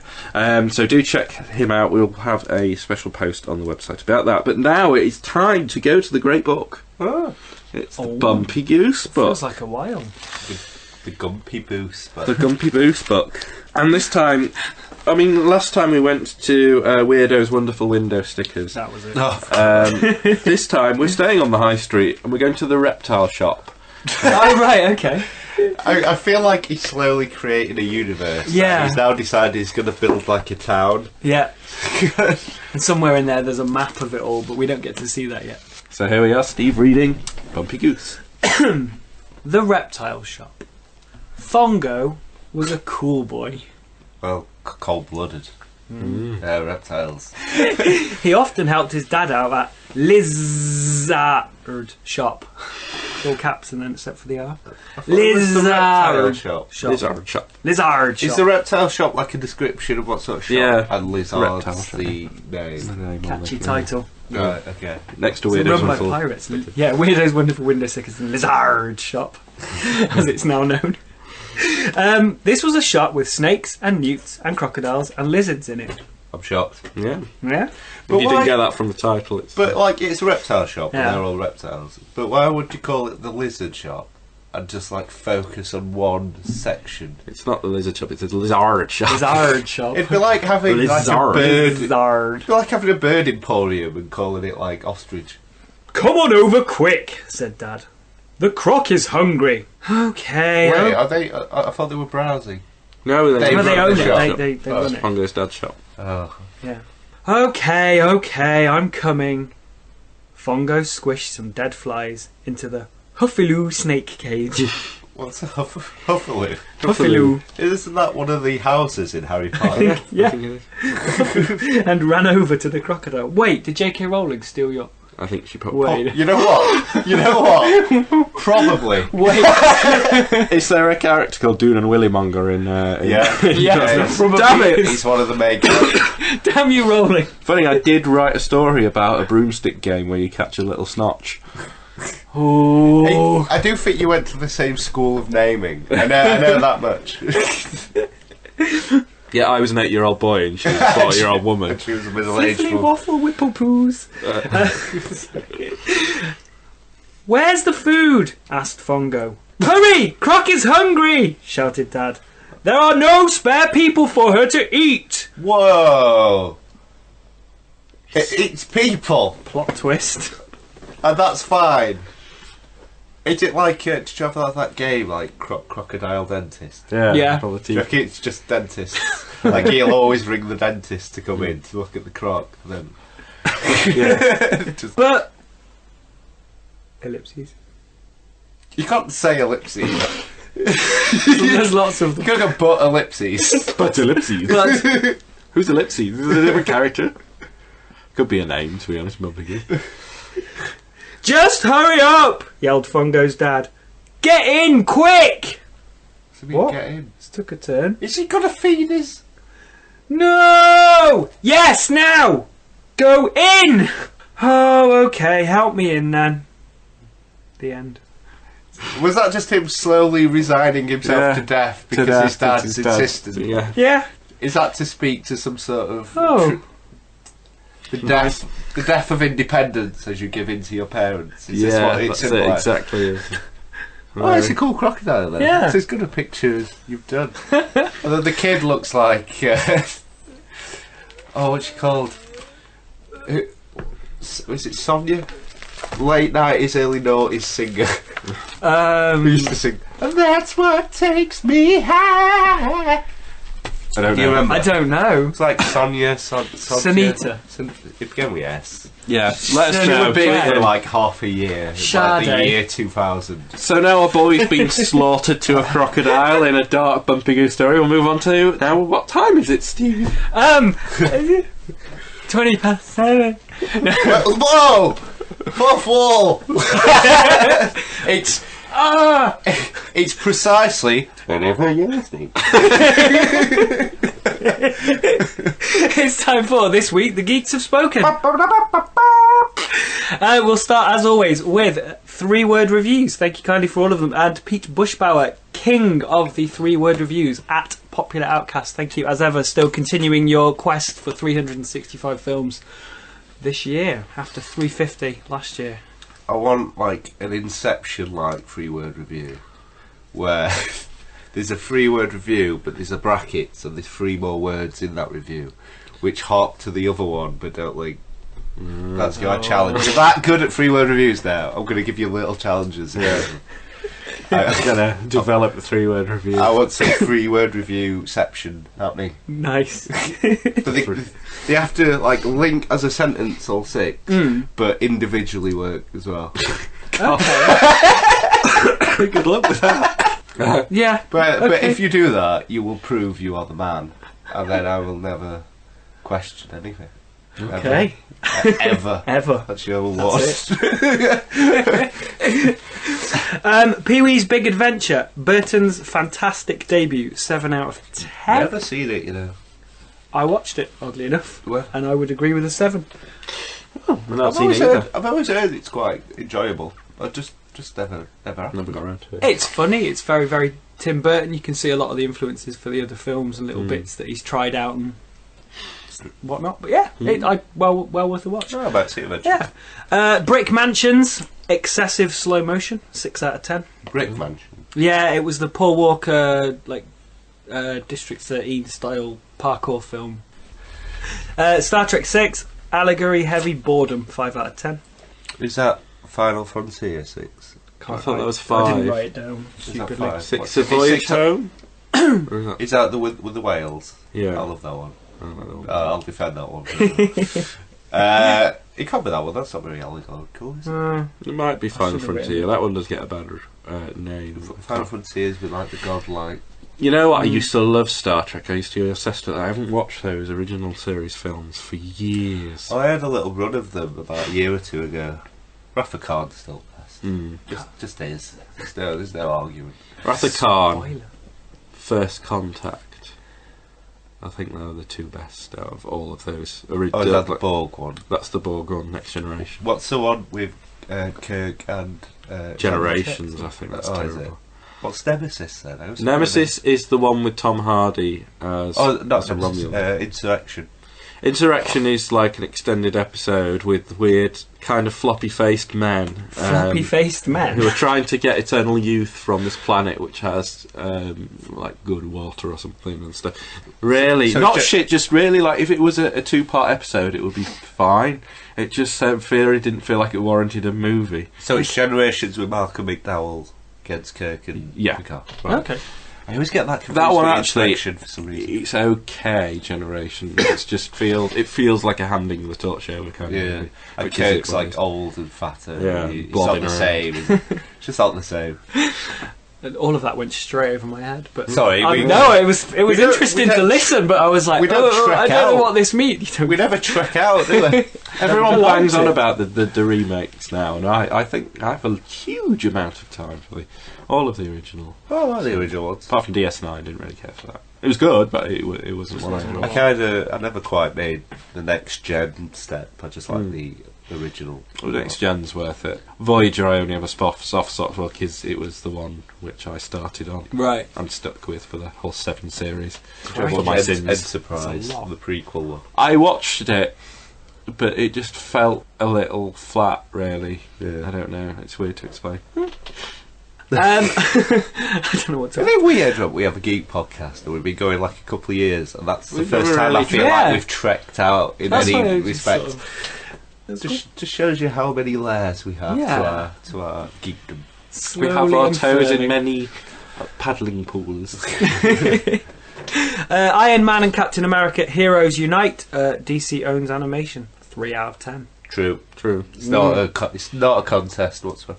Although since Bruce Timm left, they've been doing more like they're all in like a shared universe. Right.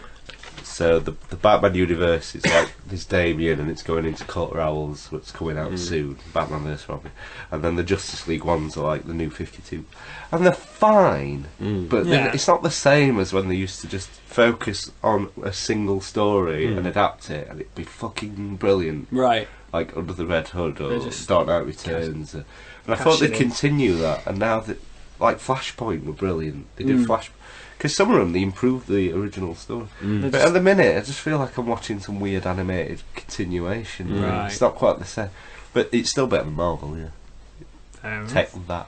Take that. At Hollow Spy, A Woman in Black. Decent jumpy bits. 7 out of 10. I think Still it's not an seen. okay film. I thought you were alright. Yeah. I enjoyed one, but I will not see the sequel. Because I think the first one's just fine, so I don't feel like I need to. Not seen the Do you know what I mean? Like, Yeah. Yeah, I'd see the stage show. It's much better. I'm not just being like, it's better, I like stage shows. You know, it is. my grandparents had saying they loved it. It's a good film, though. But they're both brilliant in the... Well, actually, the film's not brilliant. It's great. It's fine. You know, Yeah. it's a good film. Watchable. Good, watchable horror. Okay. Man of Many Names. At Sparky Wright. Johnny Depp's hat. Which I quite like. Which one? Which I don't know, which hat? for which performance? Which hat, Sparky? Agatha Raisin and the Quiche of Death. Oh, is Gentle that? comedic detectivery. What BBC or Hashtag something? yes, I'm that cool. Yeah, I saw it. It's got her from extras in it, I think. Oh, okay. I saw an advert. And we're never going to watch it. Fair enough. There's just so much time in life. There is time for things. How can I rewatch Dragon Ball Z for the 8th time when that's on? I can't do both. Can't, it's not happening. And I've only watched Dragon Ball Z 7 times through. Well, So I needed to. You got to make And, these and the decisions. battle's not even finished yet. Yeah. It's the same one that's in Series 1. I mean, I'm only just on the Namek saga. So, drop the only Dragon Ball Z. Is it over once you've reached over 9,000? well, I want to get through it all again. So for the new movie that's going out, a Frieza return. And sorry, all right. ever since we tracked out, I'm now like, what do I never get? What to else talk do I about? never get to talk about? He then moved to now watching the snow falling outside from the warmth of my conservatory. 3-word review. Looks chilly out. Hashtag rock and roll life. Oh, what day was it when I was? What was it? Friday. I was walking and it felt like I was literally slipping every step. Live skiing Scott. Yeah. And I've never been cold in my life. And I walked in, and my entire, like, every bit of my body that was out was red. And it took me about 4 hours to warm up again. It has been frightfully cold. Awfully chilly. It's been very cold, and I don't like it. Fair enough. So this is me saying enough now. Enough of the cold. Richard Lawrence at Bill Owl just seen Foxcatcher, survives on performances, 7 out of 10. And then I thought I'd add this. Omar Solomon at Wiz52 survives? Question mark. He never elaborated. I've heard a couple of people say it's quite a slow burning, boring affair. The boring bits, obviously, their subjectivity coming into it, but they both say it's a bit like Meh. Yeah, I think it is probably really heavily performance-led. Yeah. It always looked that way. Yeah. I want to see it. I do want to see it, actually. Give it a go. At Bill Owl, Birdman, really quite funny, 9 out of 10. Closely followed by James Wormsley at Artie Fufkin. I've seen Birdman. I have no need to see Birdman again. That was the correspondence I stumbled on, and I went, I really liked it, and now I'm going to have to put up with people not liking it. You need the spectrum on it. I think it is that film that divides people. Exactly, isn't it? and we reflected. There's a lot of good going for it, though. Don't get me wrong. It's a 6 out of 10. Yeah. But there's the first 2/3 of the film really helped me. And I knew walking out of it wouldn't be for everyone. And end of the day, it's just your own opinions, absolute, isn't it? Yeah. As long as you respect others. I don't respect yours. You're wrong. You're wrong. You're wrong. I felt so right. Bex at Arbitrary Genius. It's misandry, the word that I was looking for. Heat, where females derogatory to males, the opposite of misogyny. I've never heard that used. Misandry. Yeah. But you think it's interesting that word never gets used? I prefer misogyny. I like misogyny. It's got a good ring to it. Yeah.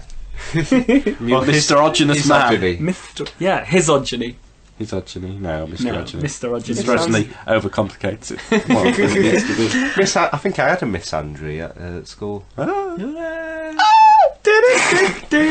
not done that for a while. And it was a school-based. It worked on so many levels. And then I turned into Seinfeld for some reason when you were doing. Hannah Zemlak, I suppose, say thank you at The Violet Divine for the video by Yoshiro Satoru, the Ghibli animator who did a booze advert. Really beautifully done, really nicely animated, and just said sod dry January, let's do drunk January. I'm with you there. I failed dry January. Oh, My no. dad came from Scotland and went, I bought this whiskey and I thought we could share some. And if you don't drink it, I will cry. Yeah. It's only you as a son. Yeah, and I was like, oh, fine. And then the next day I went, should we have some wine? Yeah. And then it's... I haven't had any since. Yeah. It was only yesterday. I mean, It's only you can yesterday. get through life without a drink. Only this morning. There was rumours about the Batman Superman being 2 films, and Castlemirth podcast at Castlemirth said Batman v Superman Enter the Night sounds like a bit of a romance. It does sound a bit. Well, again, I talked about earlier how rumours come out of someone makes them up, and then that element of doubt spreads because it sounds vaguely like what might happen, and then everyone goes out to mind. Everyone loses their minds. Yes. Sorry, I don't know why I had to do that. It was never going to be 2 films. It's just because Hollywood seems to be having a trend. Yeah. But there's enough happening in there that made everyone believe, because it probably couldn't, but it's not. So don't worry. We've spoken about it at Wolfcop the movie. Check them out on Twitter and check out the film if you haven't already, but they just tweeted and said they love James's artwork. Yeah. So that was really, just thought, give them a shout. And there's a second one in the pipeline as well, apparently. So Cool. Yeah, keep an eye out for that. I'm going to watch it. Richard Lawrence at Bill Owl, Ant-Man trailer can't make my mind up. I was more excited before I saw the trailer. Exactly how we felt, really, wasn't it? Precisely how it just felt incredibly meh. Like it was an afterthought in a weird way. Yeah. I don't doubt the film will be fine. I saw nothing to excite me.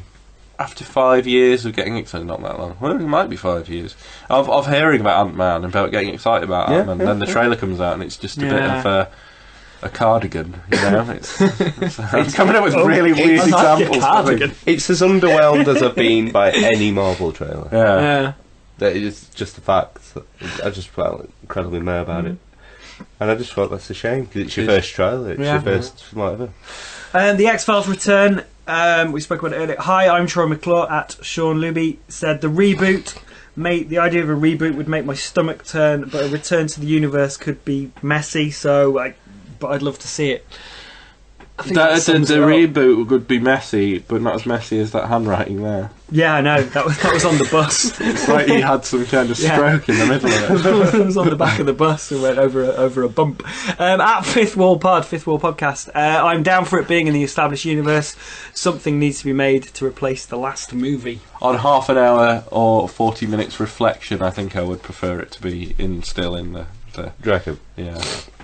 I'm warming to it, even in the space of this podcast. I'm always desperate for a wee towards the end of these podcasts. It's alright. Let's pinch it. Hold it. I'll hold it for you. It's what I'm doing. We'll both hold it. But it's becoming so overwhelming. big. It's squishy. That metaphorical erection. I don't even know. You're obsessed with my genitalia today, Steve. Keep it up. Sparky Wright said about our awards there was no Lego movie. Just no Lego movie. # everything is not awesome. No, wasn't he referring to the Oscars? Oh, the Oscars. Yeah, sorry, my bad. Because it was in our awards. I know we're big, My Steve. bad. I know I we're didn't easily read the confused with tweet. the It's Oscars. because everyone's mad that it didn't get started for best animated film. When it should be, they're right. Definitely. It did get a weird snub. But as I say every year, you put too much stock in the Oscars then. Yeah. Because it's a bunch of elderly... We normally run through the nominees and I can't be arsed. It's a bunch of elderly, privileged I was going to white men in a bubble. They're the voting panel. Yeah. It's flawed. And then they pick the same sort of films. All genre films seem exempt. Yeah. So why do you put so much stock in it? Yeah. Don't, and then you don't get mad. Listen to the Weekly Geek Speak Awards. Yeah, we know what we're doing. We just picked children movies instead. We only get it wrong when you vote 4-2 to win the... He's still not. God. This is white clean. Because no one's This apologised. this will make you feel better. At Robbie Polanco said, at Robbie_Polanco, super fan. Still enjoy Batman Returns, Catwoman, she's the best, and also happy belated birthday to Scott. Thank you for remembering. No, in fact, I jested. Andrew got me a really nice Lego Green Lantern box. And You made it yet? I've got it on my side. I want like an evening. Not that you need an evening. It's quite a straightforward thing to put together. But I want to like have a proper Lego play. I just have to say, to I really enjoyed watching a Lego being built by Nerd Church. I think one of their sons, they built a Lego at Walker together. And I honestly went on eBay to see if I could buy it. And I'm like, I cannot warrant 75 quid for that, but it's so cool. That's amazing. I could bring my Millennium Falcon round. I could build that. I got in the then I charity could bring shop. my Green Lantern spaceship with Sinestro. Yes. If we do it, check Instagram. We'll tweet. Have an evening. And lastly, Gyllenhaal replacing Hardy in the Suicide Squad at Arbitrary Genius. I'd rather have Gyllenhaal in the Marvel Universe, but hey, it's his call. Nah. It's Nah. pro DC. I've got enough. I love Marvel. I just prefer DC, but Marvel have loads. Fuck 'em. Give us this. Give us this, man. So that's it, we're done, we're there, we've arrived, we can head to the toilet in one short moment after over and over. That you can follow us at Weekly Geek Speak and like us on Facebook. Please do review us on iTunes, Stitcher, Podcastland or Spreaker.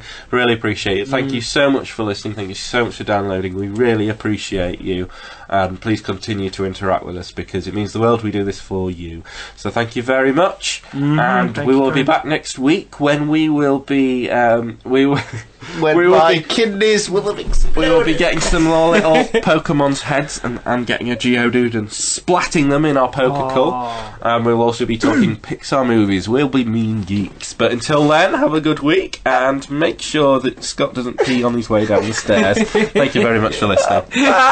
Water!